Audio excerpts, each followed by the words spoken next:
예전에 부교역자 시절에 그 담임 목사님이셨던 옥하는 목사님이 젊은 저희들에게 들려주셨던 여러 말씀들 중에서 지금도 그 뇌리에 깊이 박혀 한 번씩 떠올려지는 그런 말씀들이 있습니다.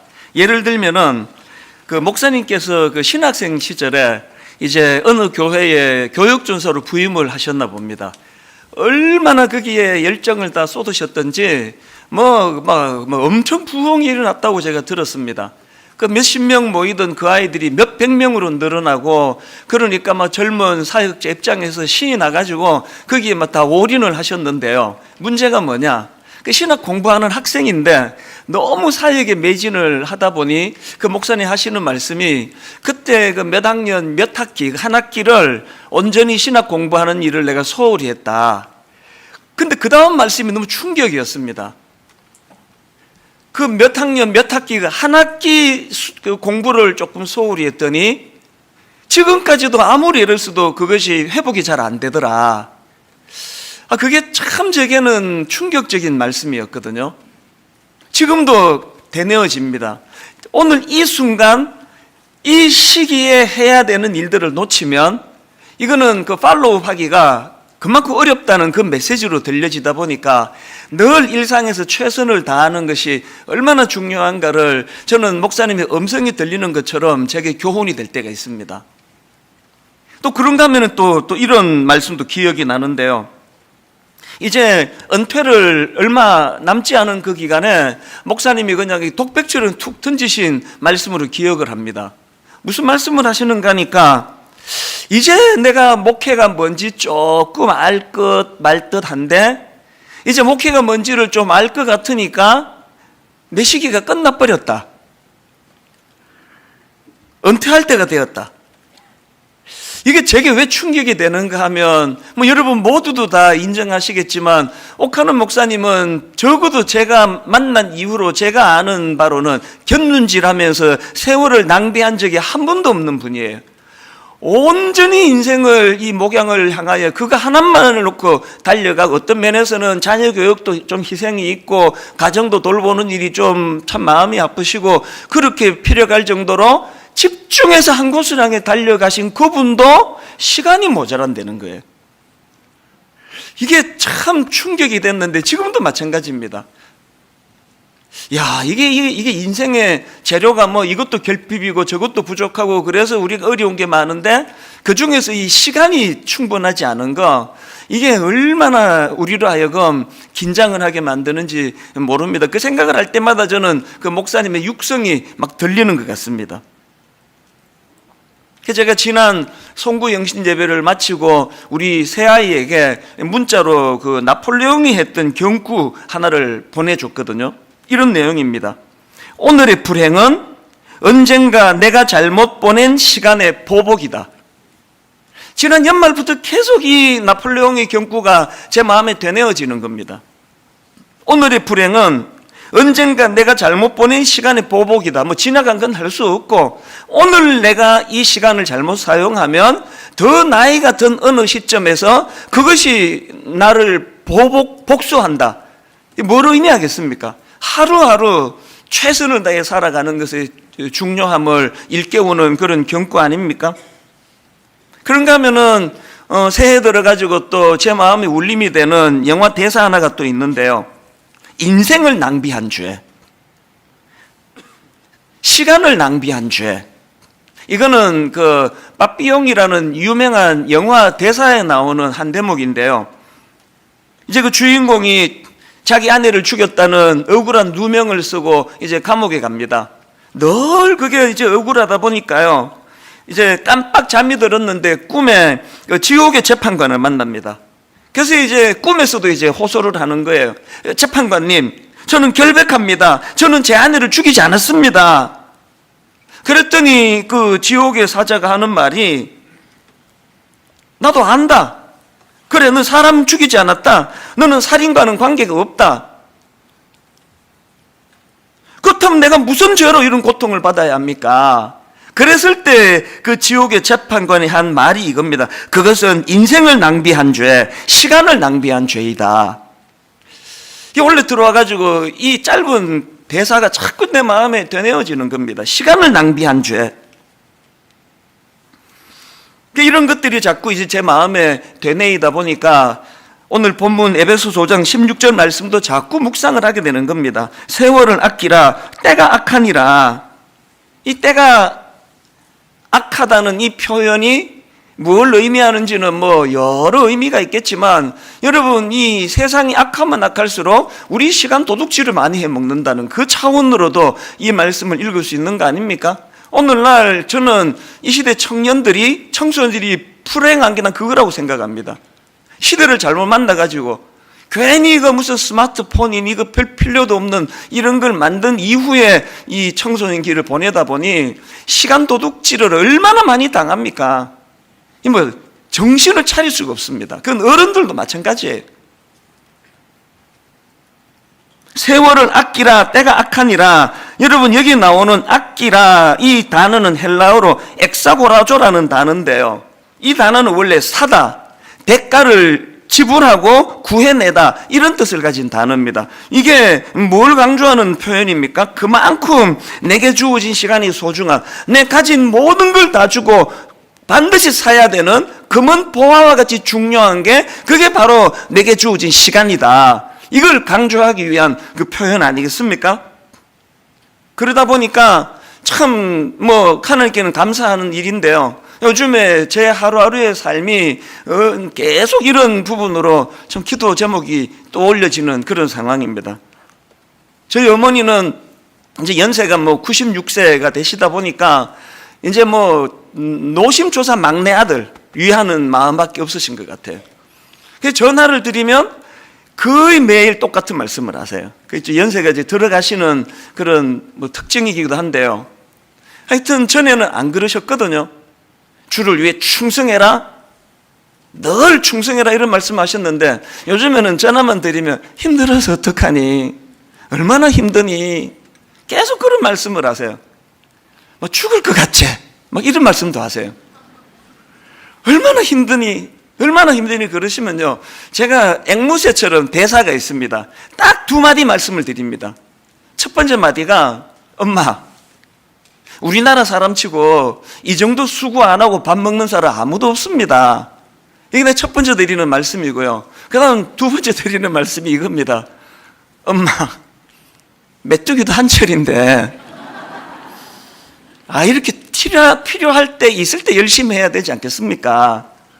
언제까지 저를 이렇게 필요로 하겠습니까? 그러면 또 어머니는 금방 승복을 하세요. 네 말이 맞다, 끊자, 그리고 끝이에요. 그 내일 되면 또 똑같은 말씀만 하세요. 얼마나 힘드니, 죽을 것 같지? 그럼 똑같은 말을 또 드려요. 그럼 네 말이 맞다. 이게 지금 계속 반복이 되는 그런 일상을 보내고 있는데요, 사실 저희 어머니께 드리는 제 답은 이거 정직한 제 고백입니다. 진심입니다. 이게 나 같은 촌놈을 하나님이 이렇게 쓰임새 있도록 인도하시는데 이게 얼마나 감사한 일이며, 그리고 메뚜기 한철 아닙니까? 이제 60이 됐는데 언제까지 제가 이렇게 쓰이겠냐고요.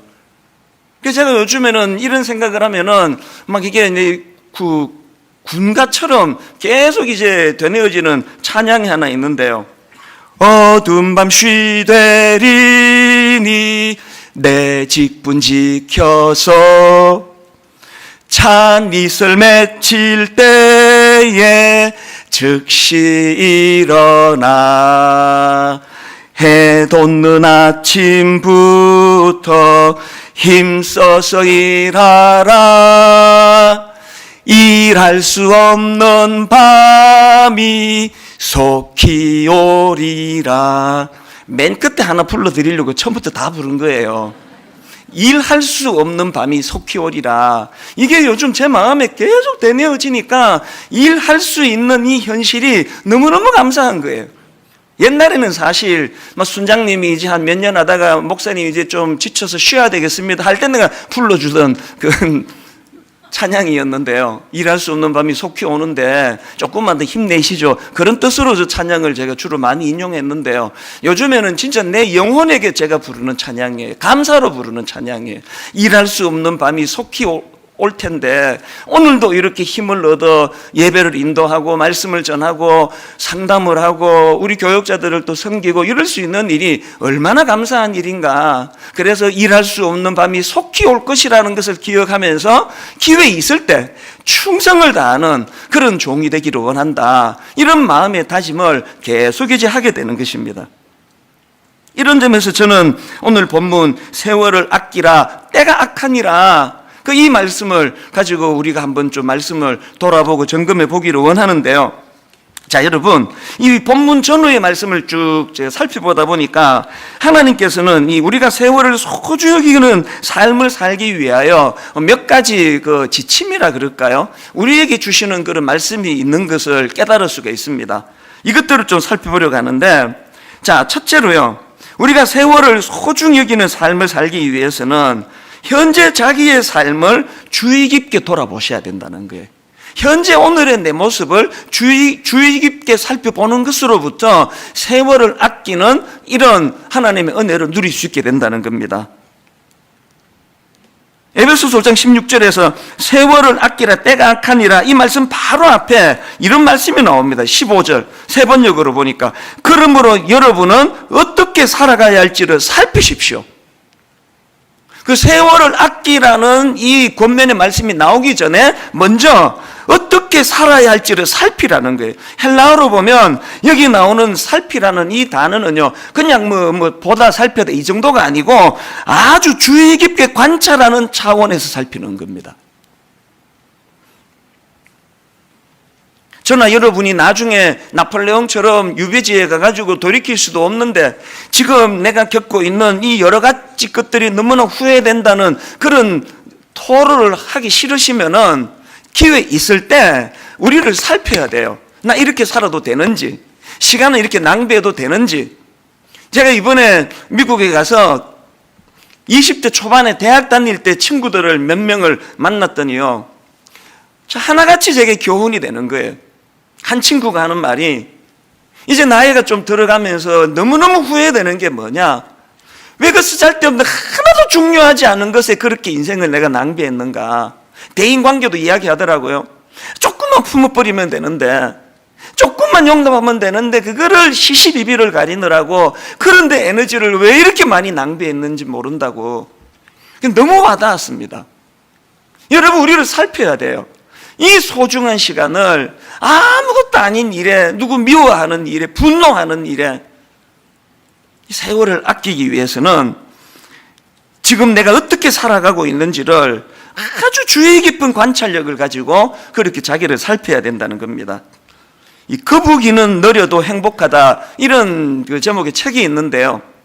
그 책에 보면은 우리가 잘 아는 그 토끼와 거북이를 가지고 이제 설명을 하는데, 어떻게 느림보 거북이가 그 빠른 토끼를 이길 수 있었는가, 그걸 이제 재밌게 분석한 대목이 있더라고요. 느림보 거북이가 어떻게 그 빠른 토끼를 이길 수 있었느냐, 먼저 중요한 거는 무엇을 상대하느냐의 문제라는 겁니다. 토끼는 상대방 거북이를 상대했지만 거북이는 토끼를 상대한 게 아니라 결승점을 상대했다는 게, 결승점까지 완주하는 것이 그의 목표지 거북이는 토끼를 이기는 게 목표가 아니었다. 오히려 이게 승리의 비결이다.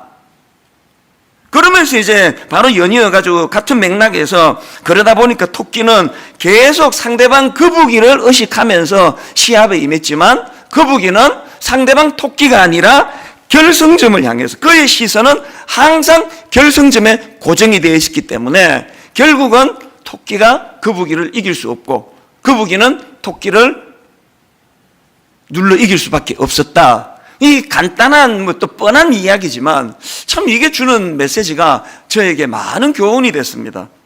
이 세상은요, 우리가 토끼가 되기를 원해요. 끊임없이 비교하게 만듭니다. 하나님께서는 우리는 상대방을 초점을 두고 사는 인생이 아니라 각자에게 맡겨주신 하나님의 완주 지점, 결승점을 향해서 달려가라. 그래서 저는 요즘에 또 쭝얼쭝얼거리는 찬양이 있는데요. 다른 사람 어찌든지 나 주님의 군사 되어. 그 다른 사람 어찌든지 계속 비판하고 계속 지적하고, 너는 왜 안 하는데? 그런데 시간을 허비하지 않는 거예요.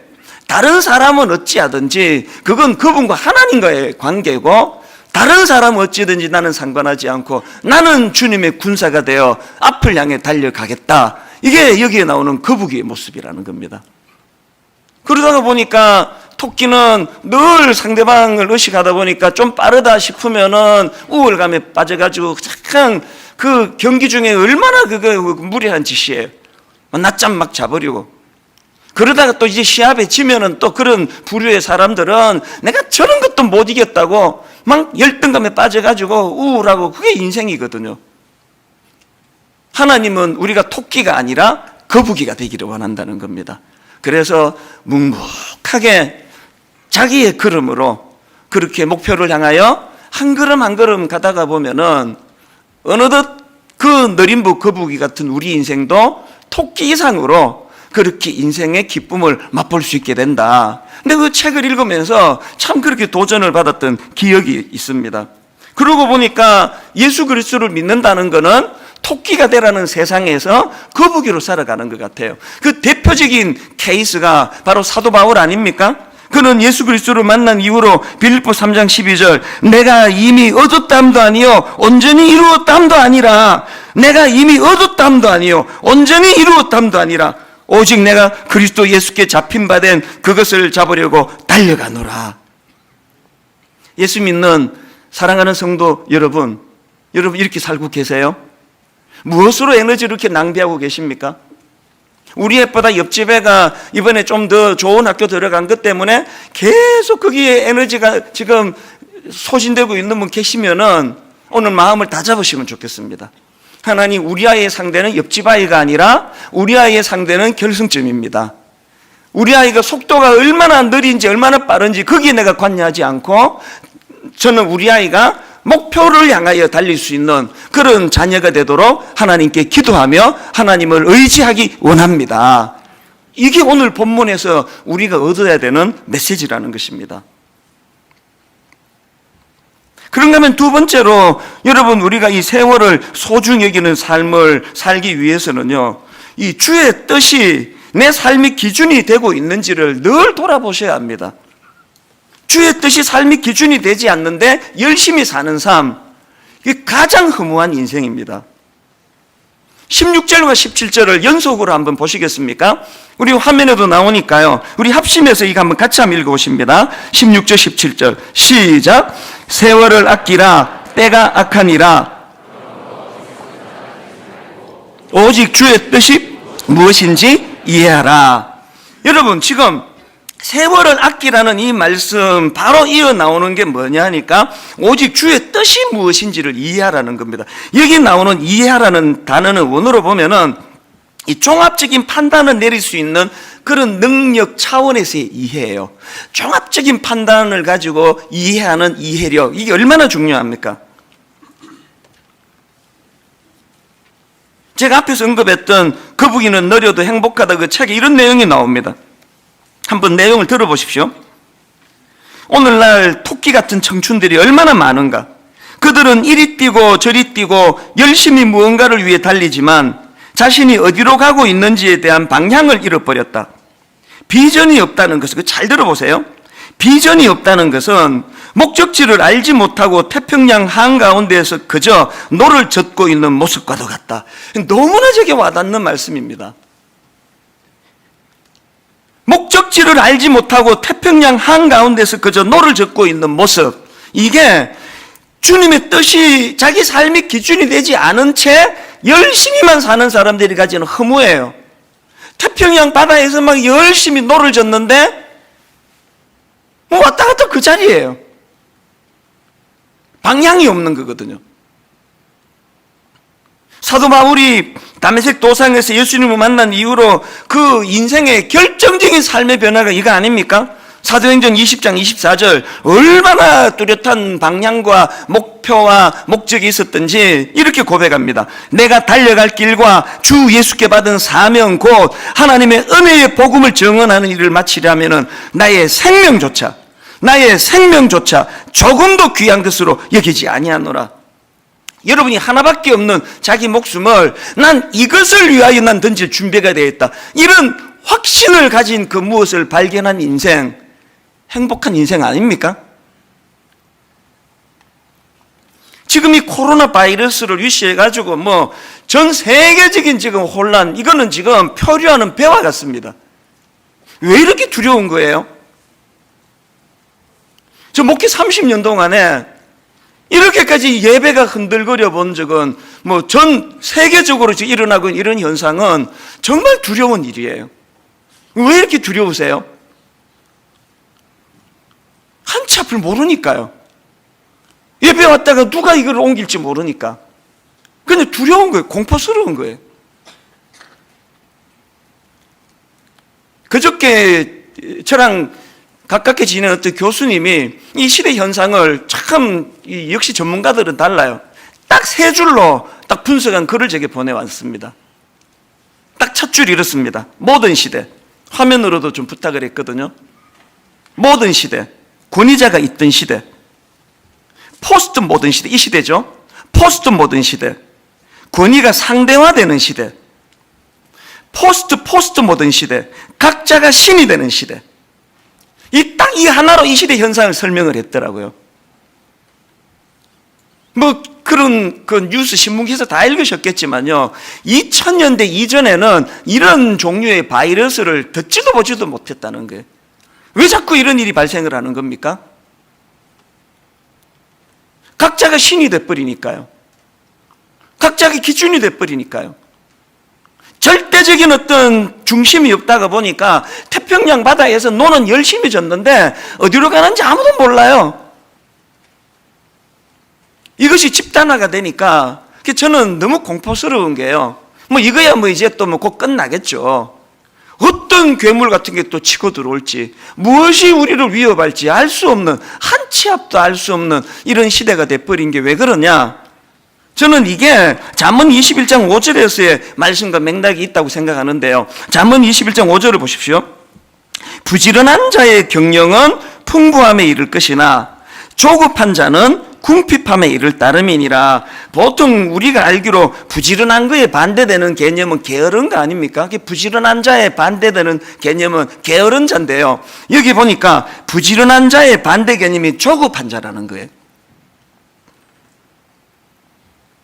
여기 나오는 부지런한, 이건 히브리어로 하루츠라는 단어인데요. 이 하루츠라는 단어가 형용사로 사용이 되면 날카로운, 부지런한 이런 의미로 사용이 되는데, 이게 명사형으로 사용이 되면 단호한 결의, 이런 뜻으로 사용이 된다는 겁니다. 그래서 그 트럼프 롱맨 교수 같은 분은 이 구절을 설명하면서 이 부지런한 자를 결의가 굳은 자로 해석을 합니다. 결의가 굳은 자의 특징이 뭐라고요? 조급하지 않다는 겁니다. 결의가 굳은 자. 그리고 또 이 부지런함의 반대말이 이게 조급함이라고 한다면, 우리는 게으른 문제는 해결이 됐는지는 모르지만 오늘 이 시대 대부분의 사람들이 이 조급함의 문제. 그래서 저는 이 구절을 쭉 묵상을 하다가 여러 번 말씀드린 시편 1편에서 분류하는 두 군상, 바람직한 인간의 모습과 바람직하지 못한 인생의 모습. 성경이 바람직한 인생으로 묘사하는 3절을 보시오. 시편 1편 3절. 그는 시냇가에 심은 나무가 철을 따라 열매를 맺으며 그 잎사귀가 마르지 아니한 같으니 그가 하는 모든 일이 다 형통하리로다. 그 다음에 바람직하지 못한 인생, 지혜롭지 못한 인생, 악인으로 표현되는 4절입니다. 악인들은 그렇지 아니하며 오직 바람에 나는 겨와 같도다. 이 조급한 자 아닙니까? 오늘 이 시대는 바람에 나는 겨와 같은 인생이 바람직한 인생이라 그럽니다. 새벽에 일어나 밤 늦게까지 달리고 시류에 민감하고 시사 잡지 몇 개씩 읽어보고 늘 민첩하게 움직이는데 바람에 나는 겨예요. 향방 없이 막 정신없이 분주하게 사는데 막 숨이 안 쉬어질 정도로 바쁘게 사는데 태평양 바다에서 노젓고 있는 거예요. 맨날 그 자리예요. 그래서 허무한 거 아닙니까? 그렇기 때문에 우리는 세월을 아끼는 삶을 살기 위해서는 내가 얼마나 부지런히 살고 있느냐 이것도 점검해야 되지만 뭘 점검하셔야 됩니까? 주의 뜻이 내 삶의 기준이 되고 있는가? 다른 말로 내게는 뚜렷한 삶의 기준이 있는가? 나는 비록 느리지만 거북이와 같이 목표 지점이 뭔지를 정확하게 파악하고 있는가? 그 목표 지점을 향하여 발걸음을 내딛고 있는가? 빠른 것만이 능사가 아니잖아요. 그런가 하면은 마지막 세 번째로 이 세월을 아끼는 삶을 위해서는 성령님에 의해 충만하게 되어야 된다는 사실을 늘 우리가 되돌아보셔야 되는 겁니다. 내가 지금 제대로 가고 있는지 점검하는 것도 중요하고, 그리고 또 예수 그리스도가 내 삶의 기준이 되는가를 돌아보는 것도 중요하지만, 궁극적으로는 그 일을 이루시는 분은 내 안에 성령님의 도우심이라는 걸 정확하게 알고 있어야 된다는 그 얘기예요. 그래서 18절에 보니까 술 취하지 말라, 이는 방탕한 것이니 오직 성령으로 충만함을 받으라. 여러분, 왜 16절에서 세월을 아끼라는 말씀이 있는데 바로 그 다음 9절에서 성령으로 충만함을 받으라는 말씀을 여기서 거론하겠습니까? 우리 모든 삶의 영역에 성령으로 충만함이라는 것이 절대 필수 조건이지만 이 세월을 아끼는 문제에도 성령님의 인도하심이 필요하다는 겁니다. 그리고 여러분 다 아시지만 이 성령 충만을 설명하면서 바로 앞에 술 취하지 마라. 술 취하지 마라. 경험해 보신 분은 다 아시겠지만 이 술에 취하면은 평소에 자기가 갖고 있던 판단력, 분별력, 자제 다 잃어버리는 거 아닙니까? 그래가지고 그렇게 평소에 점잖던 어떤 교수님이 술자리에서 그만 실수를 하는 바람에 교직에서 그렇게 강제로 떠나는 그런 일이 일어나고, 정치가들에게도 그런 일이 일어나고, 그 모든 것들이 술의 영향력 아래 놓여있기 때문에 이런 점에서 저는 한국 초대교회에 내 머리 숙여 고맙게 생각합니다. 술 마시지 마라. 우리는 적어도 그런 실수할 일은 없거든요. 왜 성령으로 충만하라는 이 말씀을 술에 취하는 것으로 비교해서 설명을 하는지 아시겠죠? 이거 영향력의 문제라는 겁니다. 우리가 성령님의 영향력 아래 있으면 우리는 그분이 지도를 받게 돼 있고, 그분의 영향력 아래 있게 된다면 세월을 아낄 수밖에 없는 거 아닙니까? 제가 이번에 미국에 가가지고 이제 시차 때문에 막 잠이 안 오고, 그래서 이제 인터넷을 어떻게 검색하다가 보니까 그 골목 식당이라고 하는 그거를 보여주더라고요. 그래서 제가 길게도 아닙니다. 한 10분 15분 이제 그거를 졸다가 보다가 그렇게 잠깐 봤는데 보니까 거기에 이제 어떤 엄마하고 젊은 총각이에요. 같이 이제 무슨 식당을 운영하는데요.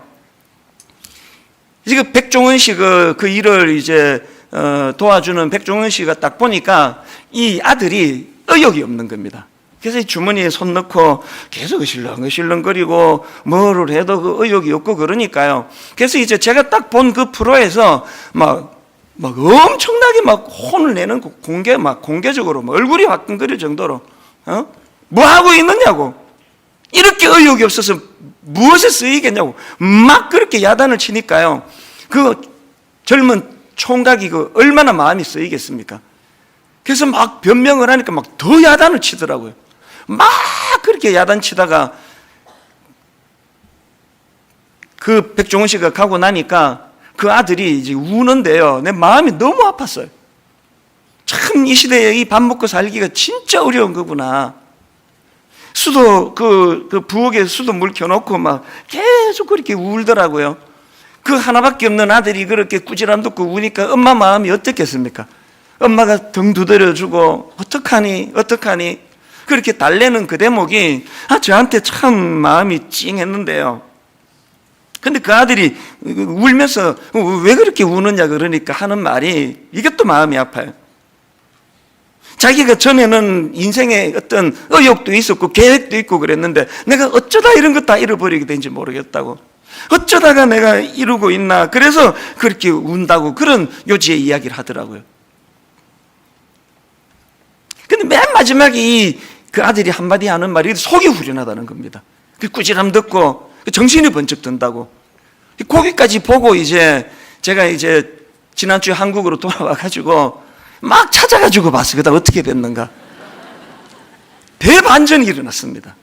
그 짧은 일주일 사이에 이 아들이 대호각성하고 그 백종원 씨가 가르쳐주시는 그 조리법을 가지고 뭘 하나 개발해내고 음식 맛이 확 달라지고, 그냥 그 잠깐 그 프로를 보면서 제 마음에 무슨 생각이 스쳐 지나갔느냐 하니까요, 이게 나이가 들어갈수록 참 가슴 아픈 현상이에요. 나한테는 백종원 씨 같은 좋은 자가 없는데, 오카노 목사님 돌아가실 때 제일 슬펐던 게 그거예요. 목사님 계실 때는요, 딱 화요일에 전화가 오세요. 월요일 하루 쉬게 내버려 두시고 화요일 오후에 전화가 오세요. 네 설교 잘 듣고 있다. 그 한마디에 모든 게 다 들어있는 거예요. 네 설교 잘 듣고 있다. 늘 긴장하고 늘 조심하고 한 번씩 찾아뵈면은 이렇게 지적을 해주시고 그랬는데, 오카노 목사님 돌아가시고 이제 제가 이제 나이가 60살이 되고 이러다가 보니까 저에게는 그렇게 지적해 줄 백종원 씨 같은, 오카노 목사님 같은 분이 안 계세요. 그래서 제가 이 프로를 보고 며칠 시간이 지나고 마음에 불쑥 든 생각이 뭐냐 하니까, 그래서 내가 의지해야 되는 건 성령님. 저를 누가 따끔하게 지적해 주시고 목회 어떻게 그렇게 하느냐고 혼을 내주시던 담임 목사님이 계시지 않기 때문에 저에게는 성령으로 충만하기 원합니다. 성령님 저를 지도해 주시고 깨우쳐 주시고 가르쳐 주시고 때로는 책망하시고.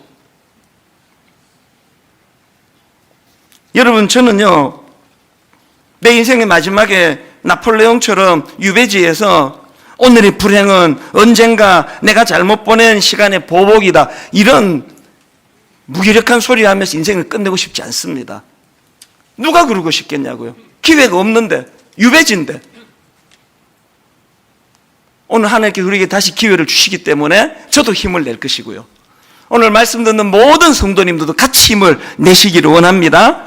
성령님을 의지하여 더욱 성령으로 충만하여 그분이 저를 견인해 주셔서 의욕을 잃어버린 그 TV 프로에 나오는 그 젊은 청년처럼 그 따끔한 지적 앞에 다시 한번 힘을 얻어 달려가는 그런 성령님의 인도하심으로 인해 삶의 의욕이 회복이 되고 잘못된 방향이 되찾아지는 그런 믿음의 성도님들 되시기를 바랍니다. 내 삶에 그 지표 같은 말씀이 하나 있는데요, 요한복음 19장 30절입니다. 예수께서 신 포도주를 받으신 후에 이르시되 다 이루었다 하시고 머리를 숙이니 영혼이 떠나가시니라. 예수님은요, 이 마지막 이 한마디를 선포하시기 위하여 모든 걸 견뎌내시고 결국은 다 이루었다.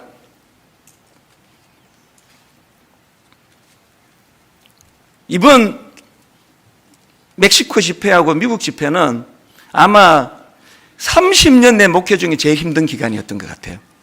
우선 그 미국 비행기 타기 일주일 전부터 아파가지고요, 계속 아팠거든요. 겨우 추스려가지고 이제 미국에 머물다가 멕시코로 갔는데, 알고 보니까 이 멕시코 시티는 이게 고산지대예요. 백두산보다 조금 낮대요. 그래서 이제 비행기에서 내리면서부터 두통이 오기 시작해서 이게 무슨 일인가 몰랐는데 체력이 약해져 있으니까 계속 이 두통으로 시달리고요. 그러다가 또 이제 좀 있다가 또 설사가 막 계속 이제 그치지를 않아가지고 정말 힘들었습니다. 그런데 너무너무 신기하게도요, 계속 머리 아프다가 저녁 집회가 되면은 잠깐 괜찮고, 설교 끝나고 오면 또 머리 아프고, 설사도 또, 하긴 좀 지저분한 얘기를 해서 자세히 말씀 못 드리는데요, 마지막 축도 직전까지 이게 지금 아슬아슬한 이런 과정을 계속 거치면서도 그 멕시코 시티 집회가 너무나 하나님 은혜로 손색 없이 잘 치루어졌거든요. 그렇게 하고는 이제 LA로 와가지고 마지막 금요일, 토요일, 주일 저녁 오후까지 집회를 잘 마치고요, 완전히 잘 마치고 바로 짐 싸가지고 이제 공항으로 가는 때부터 아프기 시작하는 거예요. 기침이 나고 지금까지 아파요. 저 지금도 아프거든요. LA 공항에서 두 번 하니까 주변 사람 다 떠났습니다. 어제 이런 기도가 나오더라고요. 하나님, 내 인생이 이렇게 되기를 원합니다. 얼마나 안락한 2주간의 여행을 잘 보냈느냐를 기뻐하는 것이 아니라 맡겨진 이 사명을 차질 없이 잘 보낸 것을 기뻐하는 인생이 되기를 원합니다. 저는 오늘도 기도해요. 지금도 몸이 컨디션이 안 좋거든요. 아버지, 오후까지만 견디게 해주시고 저녁부터는 아파도 괜찮습니다. 어떻습니까? 약 먹으면 되죠. 사명을 따라 사는 인생, 세월을 아끼고 사명을 따라, 그렇게 우리가 인생이 다 끝나는 마지막 시점에서 참 주님이 하셨던 그 한마디 말씀처럼 다 이루었다, 거북이처럼 나는 누가 뭐라 그래도 목표를 향하여 뚜벅뚜벅 걸어가는 인생이었노라고. 그래서 나폴레옹 제로 유배지에서 오늘의 불행은 언젠간 내가 잘못 보낸 시간의 보복이다, 이런 소리 하면서 인생을 끝내지 아니하는 그런 믿음의 형제 자매님 되시기를 주님 이름으로 축원합니다. 그 일을 성령님이 도와주실 줄로 믿습니다.